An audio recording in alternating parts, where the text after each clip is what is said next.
first note of Yamaha R3.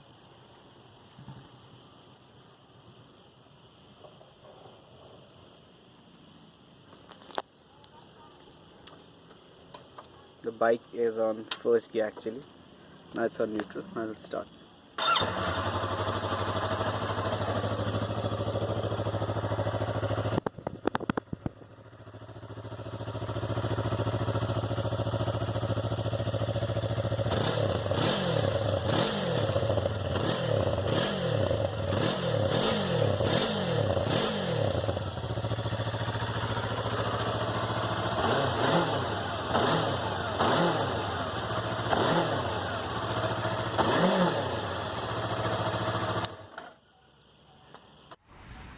You get a auto headlamp on feature too.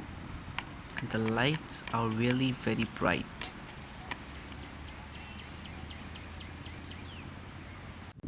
As you all can see, the speedometer of Yamaha R3 is really nice. It is a liquid crystal display unit. This has a gear positioning indicator, 2 trip meters, and it also shows the average of the bike, what you are getting. It's really nice, well lit up. The color, the lights are really nice on this.